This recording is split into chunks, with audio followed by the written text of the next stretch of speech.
The Enfield Poltergeist. My name is Robert Finch, and I am a journalist with a penchant for the peculiar. My career has seen its fair share of strange stories, but nothing could have prepared me for the events that unfolded at 284 Green Street, Enfield. It was the summer of 1977, a time when disco reigned supreme and London was bustling with life. Beneath the surface of normalcy, however, lay a darkness that still haunts me to this day. One afternoon, I received a call from a contact at a local newspaper. "Rob," she said, her voice laced with urgency, "you've got to get down to Enfield. There's something going on, something big." Skeptical but intrigued, I grabbed my camera and notepad and set off. What I thought would be a simple investigation into strange noises and teenage pranks quickly became something much more sinister. The Hodgson family lived in a modest council house on Green Street. A single mother, Peggy, with 4 children, Margaret, Janet, Johnny, and Billy. Their home was unassuming, a small red brick semi-detached house that seemed to belong in a postcard rather than the front page of a tabloid. But the moment I stepped inside, I felt it, a tangible heaviness in the air, as if the very walls were watching me. Peggy greeted me with weary eyes, the kind that had seen too much. "Thank you for coming," she said, her voice barely above a whisper. As she spoke, the floorboards creaked ominously, a sound that seemed to echo from somewhere deep within the house. I followed her into the living room, where Janet and Margaret sat on the sofa, their faces pale and drawn. "Things started happening about a week ago," Peggy explained, wringing her hands. "At first, it was just small things, knocks on the walls, objects disappearing. But then it got worse. Much worse. As if on cue, a loud thud reverberated through the room. I jumped, my heart racing, but Peggy and the girls didn't flinch. "That's it," Margaret said, her voice barely audible. "That's what we hear, night and day." I set up my tape recorder, hoping to capture some evidence. "Can you tell me about the worst of it?" I asked. Janet, who had been silent up until now, looked up with wide eyes. "It talks to us," she said. "Sometimes it shouts.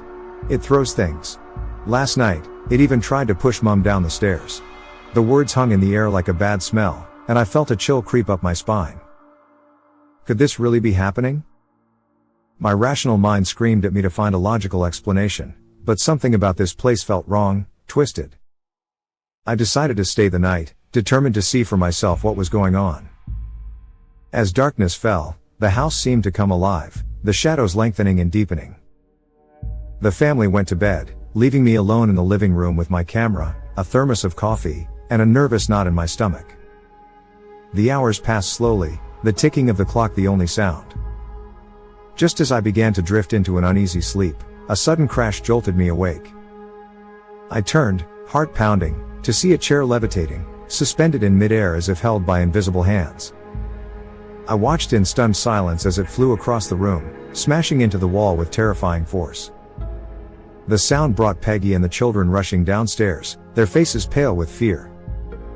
"Did you see it?" Peggy asked, clutching my arm. I nodded, too shocked to speak. This wasn't some elaborate hoax or teenage prank. This was real. We spent the rest of the night huddled together, too frightened to sleep. As dawn broke, the sense of relief was palpable, but the fear lingered, a shadow that wouldn't be dispelled by daylight. I knew I had to dig deeper, to uncover the truth behind the haunting. As the sun climbed higher, I left the house, promising Peggy I would return with help. But as I walked away, I couldn't shake the feeling that something was watching me, lurking just out of sight. I had stepped into a world of shadows, and there was no turning back. Little did I know, this was only the beginning. The events of that night were just the first tremors of a far greater horror, one that would leave scars on my soul and make me question everything I thought I knew about the world. I was about to uncover a darkness that defied explanation, a darkness that was all too real. And it was hungry. Despite my resolve, leaving the Hodgson house that morning felt like stepping out of a war zone. The air outside was lighter, the London streets bustling with normalcy, but I carried the weight of what I'd witnessed like a heavy shroud. My editor, Paul, barely glanced up when I walked into the office, his focus absorbed by the clattering typewriters and ringing phones that marked our daily grind. "So, what's the scoop?" Paul asked, finally looking up. He was a grizzled veteran of the press, with a nose for news and an eye for exaggeration. "It's something," I replied, still processing the previous night's events. I handed him my notes, my recorded audio filled with unexplained noises, and the hastily developed photos showing the aftermath of the chair's violent flight across the room. "Could be a good story," he said, flipping through my notes. "But it needs more. We need proof that'll convince the skeptics." His words echoed in my mind as I prepared to return to Enfield. I needed to delve deeper, to uncover the truth behind the horrors of 284 Green Street. Back at the Hodgson house, Peggy greeted me with a weary smile, the dark circles under her eyes a testament to the torment they had been enduring. "We've had visitors," she said, ushering me into the living room. Sitting on the worn sofa was Maurice Grossa, a paranormal investigator with a reputation for probing the unexplained. Beside him was Guy Lyon Playfair, an author and fellow researcher. They were skeptics, drawn by the growing rumors surrounding the house, yet even they seemed rattled by what they had already witnessed. "We're here to help," Maurice assured, his voice steady yet edged with uncertainty. "We've set up equipment, cameras, and recording devices to capture any activity. If there's something here, we'll find it." The house felt different that day, as if it sensed the challenge. The atmosphere was tense, the air thick with anticipation. We watched and waited, hours passing with little more than an occasional creak or thud. It was almost enough to lull us into a false sense of security. Then, it happened. A low growl emanated from the shadows, a guttural sound that reverberated through the room, raising the hairs on the back of my neck. We froze, eyes darting towards the source, but there was nothing there, nothing visible to the naked eye. "Did you hear that?" Janet whispered, clutching her sister's hand. The investigators exchanged glances, their skepticism faltering under the weight of the chilling sound. Maurice checked the recorder. The growl was captured, unmistakable and eerie. "It's real," he muttered, more to himself than anyone else. The skepticism that had accompanied him into the house began to erode. But the real horror was yet to come. As night fell, we gathered in the living room, nerves frayed and senses heightened. The air grew colder, the shadows longer. I could feel something watching, waiting. Suddenly, a loud bang echoed from upstairs, followed by a scream. We rushed towards the source, hearts pounding. It was Janet's room. The door slammed shut, locking us out as she cried for help from within. I slammed my shoulder into the door, trying to break it down. Maurice and Guy joined in, and with a final shove, it burst open, revealing the scene within. Janet was hovering in mid-air, an unseen force holding her aloft. Her body twisted, limbs contorted in ways that defied reason. Her eyes were wide, filled with a terror that sent a shiver down my spine. And then, as suddenly as it began, it was over. Janet collapsed onto the bed, gasping for breath. We rushed to her side, but she was unharmed, at least physically. The room was freezing, our breath visible in the air. "What was that?" Guy whispered, his voice barely audible over the pounding of our hearts. "It's trying to scare us," Maurice replied, his expression grim. "And it's succeeding." The reality of what we were dealing with sank in. This was no prank, no elaborate hoax. Something malevolent was at work, something beyond our understanding. But how could we fight an enemy we couldn't see? How could we protect the Hodgsons from a force that seemed determined to tear them apart? I knew I couldn't walk away, not now. This story was bigger than anything I'd ever encountered, and I was determined to uncover the truth. But the more I learned, the more I realized how little I truly knew. We were dealing with a darkness that had no boundaries, a darkness that thrived on fear. And I couldn't shake the feeling that it was only just beginning, that the worst was yet to come. As I left the house that night, I couldn't help but look over my shoulder, feeling eyes upon me from the shadows. Whatever was haunting the Hodgsons had begun to haunt me as well. And I feared that it would stop at nothing to achieve its sinister purpose. The following day, I met with Maurice and Guy at a local cafe, away from the oppressive atmosphere of the Hodgson home. Despite the daylight, a sense of dread lingered over us, a reminder of the malevolent force we were dealing with. We needed to uncover the identity of the poltergeist, to understand its connection to the house and its inhabitants. Maurice had been digging through old records, and he spread a series of yellowed newspaper clippings across the table. "I found something," he said, his voice low. "A possible lead." The clippings detailed a tragic incident that occurred on Green Street in the early 1950s. An old man named Bill Wilkins had lived in the house before the Hodgsons. He had died under mysterious circumstances, suffering a fatal fall in the living room, the very room where most of the activity was centered. "It's possible that Bill Wilkins is the source of the haunting," Guy suggested, tapping a finger on a faded photograph of the man. He was gaunt and frail looking, with eyes that seemed to hold a deep sadness. "But why target the Hodgsons?" I asked, trying to piece together the puzzle. "What connection do they have to him?" Maurice shrugged. "Spirits like Wilkins might not need a direct connection. Sometimes, they latch on to whoever lives in their space, fueled by unresolved issues or a refusal to let go." As we discussed the case, an idea began to form in my mind. What if the poltergeist's goal was more than just terrorizing the family? What if it wanted something from them, something specific? Back at the Hodgson house, I shared our findings with Peggy. Her face paled as she absorbed the information. "I remember hearing about him," she said quietly. "He was a recluse, hardly ever spoke to anyone. Did he leave any family behind?" I asked, hoping to find a link. Peggy shook her head. "None that I know of. The house sat empty for years after his death. We moved in because it was the only place we could afford." Janet, who had been listening from the doorway, spoke up. "I've heard him, you know. Sometimes, when I'm alone, I hear his voice." I felt a chill at her words. "What does he say?" "He says he wants to go home," Janet replied, her eyes wide with fear. "He's angry, and he wants us gone." As I pondered her words, a thought struck me. Perhaps Bill Wilkins didn't understand that he was dead. Perhaps he was trapped in a loop of confusion and anger, lashing out at the living. Determined to find answers, I contacted a local historian who agreed to meet us at the house that evening.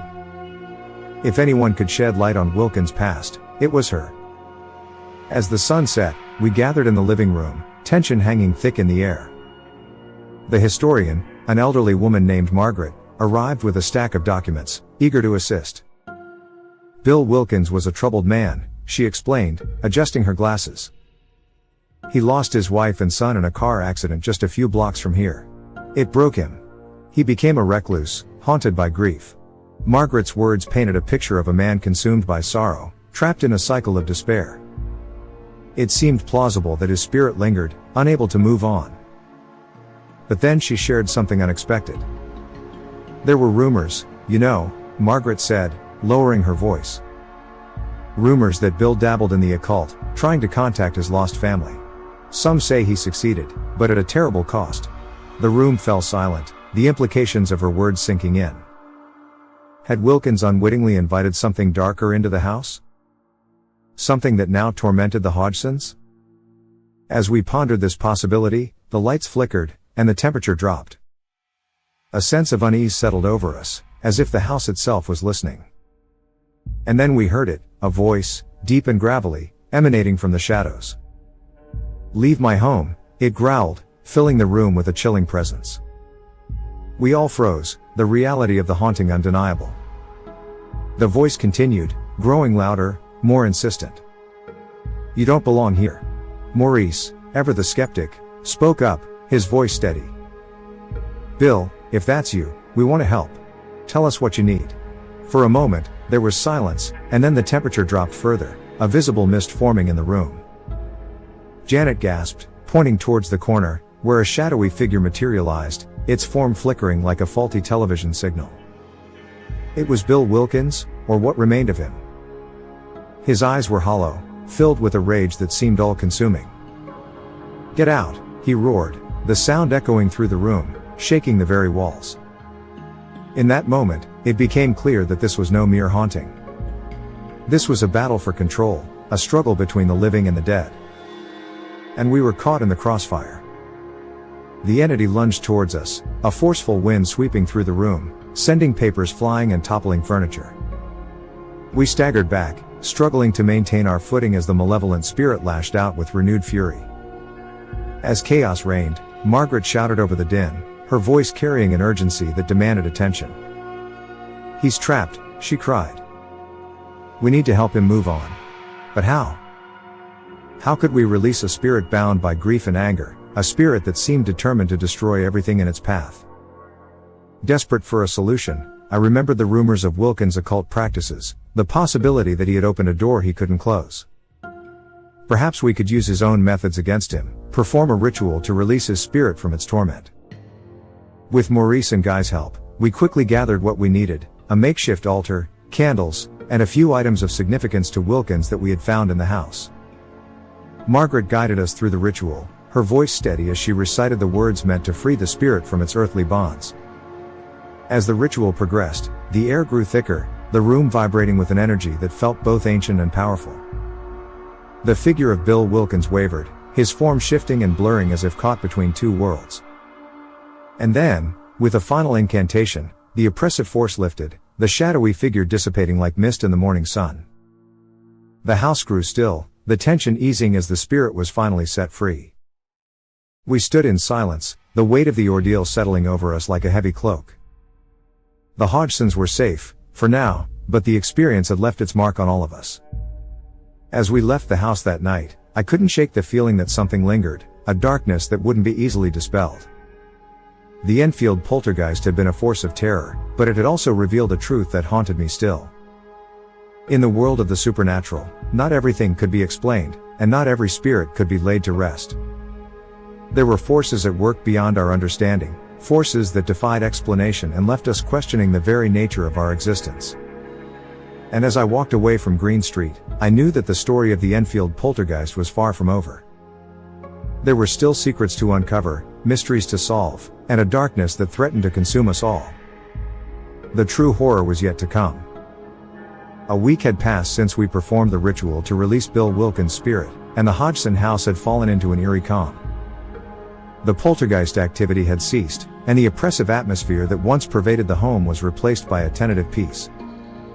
Yet, a lingering unease nagged at me, a feeling that the story wasn't over. I spent my days researching, diving into the history of the house and its former inhabitants. It seemed improbable that Bill's ghost could explain the level of violence and chaos we had witnessed. The more I dug, the more I became convinced that there was something else, something darker lurking beneath the surface. Then, one evening, I received an unexpected phone call from Janet. Her voice was hushed, trembling with a fear I recognized all too well. "Mr. Finch, it's happening again," she said. "Please, you have to come. It's worse this time." My heart sank at her words. Whatever darkness we had confronted hadn't been banished, it had only retreated, waiting for the right moment to strike again. I grabbed my coat and hurried to Green Street, a sense of foreboding growing with each step. When I arrived, the house was in chaos. Objects flew through the air, slamming into walls with terrifying force. The family huddled together, their faces pale with fear. Maurice and Guy were already there, trying desperately to contain the situation. "It's back," Maurice shouted over the din. "But it's not Bill. This is something else entirely." Suddenly, the room plunged into darkness, the lights flickering out as if snuffed by an unseen hand. A deep, guttural growl emanated from the shadows, sending a chill down my spine. It was a sound I had heard before, but now it was more powerful, more malevolent. As I fumbled for my flashlight, the temperature dropped sharply, a bitter cold enveloping the room. The walls seemed to close in, the air thick with a sense of impending doom. I felt the presence of something ancient, something malevolent, watching us from the shadows. Then, from the corner of the room, a figure emerged, a dark silhouette against the dim light. It wasn't Bill Wilkins. This entity was larger, more imposing, its features obscured by shadow. But its eyes burned with an unholy light, filled with an unfathomable rage. The figure advanced, its presence suffocating.